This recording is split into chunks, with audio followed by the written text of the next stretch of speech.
All right, here we have the Tomy 2004 Star Wars Statuette line, which not many people know about. I didn't know about it for the longest time. I happened to stumble across it on the Rebel Scale website because I was wondering what the hell that was. Because I always wanted one of those when I was a kid. And then I discovered it was this very obscure line of statues that Tomy released in 2004. Very difficult to find. I don't think they were... I'm not sure they were released in the US. But very excited to go over this one. First we'll do the Anakin Skywalker on the Lars swoop bike there. Very cool statue. These all actually come in quite a few bits, and you gotta stick them on. This one has a little peg that recesses into there. Very difficult to find, so not putting that one on for a little bit. It's definitely recommended that some of these pieces get glued in, because some of them are very stubborn and don't want to stick in. The Anakin, you can just kind of pop off, and you just have a really good replica of the Lars's swoop bike that he just kind of uses. I don't even think he has to use it. He just kind of takes it. Very, very good detail on this. I love the blowing cape. He's kind of, leaning to the side a bit because he's mid-turn on the little sand thing here. You can see the sand bits come in little pieces that you snap on. All of these are built out of, a few pieces, except for this one. That one's not made out of too many. Okay, on to the Slave one. There's another one I really like. Love the asteroids. So something to keep note of. These are extremely fragile. They are not meant to really be handled. But they all look really good. And most of the ships, actually all of them, pop off of their little pegs. And you can, manipulate it by itself. So there's your Slave 1. And this is one of the very few replicas of the Slave 1 that actually remembers that the cannons that fire in Attack of the Clones come from here, not from here. In every single video game you'll play, the Slave 1 always fires its cannons from here, but these never fire on screen. It's always these. Well, once it was these. I really like that they paid the attention to detail and actually included those. These are all bits that you have to cut out of sprues and then snap on there. I really like this one. Very nice detail on these, and they look, incredible on their stands here, flying around. On to what may be my favorite.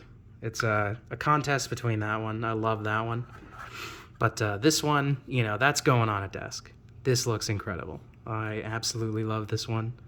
This is, obviously meant to pair with the Jango Fett one.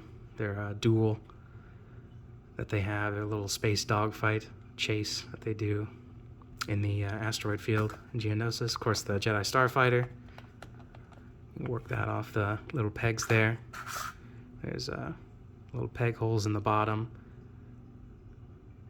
This is a unique mold of the Jedi Starfighter.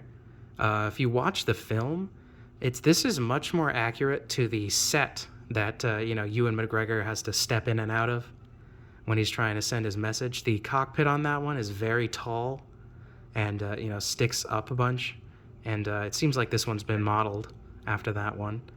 The engines down here are very prominent. I like this one a lot. The R4 is a bit skewed there, but I feel like that can be forgiven. These little engine pieces come off. Unfortunately, with the whole engine, so you can't just take the little blasts off.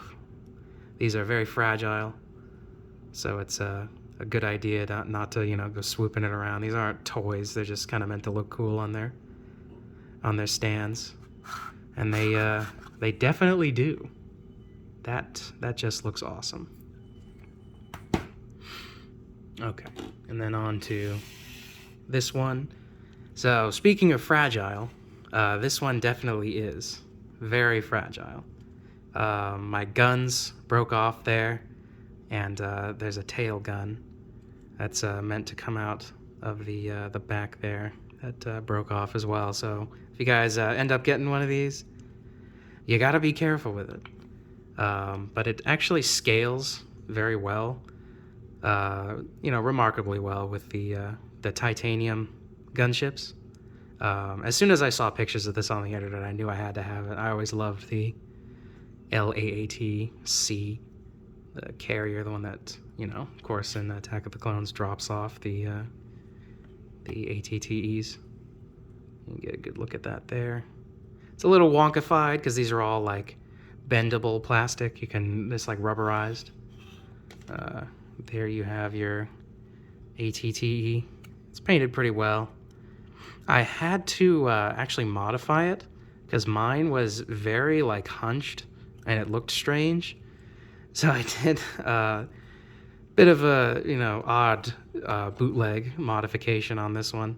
I actually one, I wanted it to sit flat and I didn't want to have to peg all of these into the hole, so I cut the feet flat, and I actually folded up little bits of paper and jammed them in between these two edges here to keep it from being all hunched, so it looks a lot more